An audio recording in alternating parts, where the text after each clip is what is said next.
ലോകത്തിലെ മുൻനിര ടെക് കമ്പനികളുടെ ലിസ്റ്റ് ഒന്ന് എടുത്തു നോക്കൂ. ഇന്ത്യ ആസ്ഥാനമായി അധികമൊന്നും നിങ്ങൾക്ക് ലിസ്റ്റിൽ കാണാൻ പറ്റില്ല. മിക്കതും US ബേസ്ഡ് ആകും. പക്ഷേ ഇതിൽ പല കമ്പനികളെയും ലീഡ് ചെയ്യുന്നത് ഇന്ത്യക്കാരോ ഇന്ത്യൻ വംശജരോ ആയിരിക്കും. ഈ വർഷത്തെ ഫോർച്യൂൺ 500 പട്ടികയിൽ ഉൾപ്പെട്ട 11 കമ്പനികളുടെയും സിഇഒമാർ ഇന്ത്യൻ പാരമ്പര്യമുള്ളവരാണ് എന്നത് ഒരു ചെറിയ കാര്യമല്ല, അല്ലേ? ആഗോള ടെക് കമ്പനിയായ മൈക്രോസോഫ്റ്റിന്റെ നിലവിലെ ചെയർമാനും സിഇഒയുമായ സത്യ നാദെല്ല ഹൈദരാബാദ് സ്വദേശിയാണ്.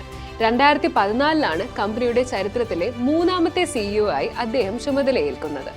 തമിഴ്നാട് സ്വദേശിയായ സുന്ദർ പിച്ചെ ഗൂഗിളിന്റെയും മാതൃ കമ്പനിയായ ആൽഫബറ്റിന്റെയും സിഇഒ ആകുന്നത് 2015 അദ്ദേഹത്തെ പറ്റി നിങ്ങൾക്ക് എല്ലാവർക്കും അറിയായിരിക്കുമല്ലോ.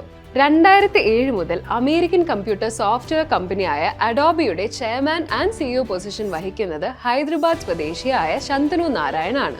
ഇതുപോലെ എത്രയോ ഉദാഹരണങ്ങൾ. ഇന്ത്യക്കാരുടെ ഇന്റലിജൻസും സ്കിൽസും ലോകമെങ്ങും അംഗീകരിക്കപ്പെട്ടിട്ടുള്ളതാണ്. ഇവ നമ്മുടെ രാജ്യത്തിന്റെ വളർച്ചയ്ക്കായും ഉപയോഗപ്പെടുത്താൻ സാധിക്കേണ്ടതുണ്ട്.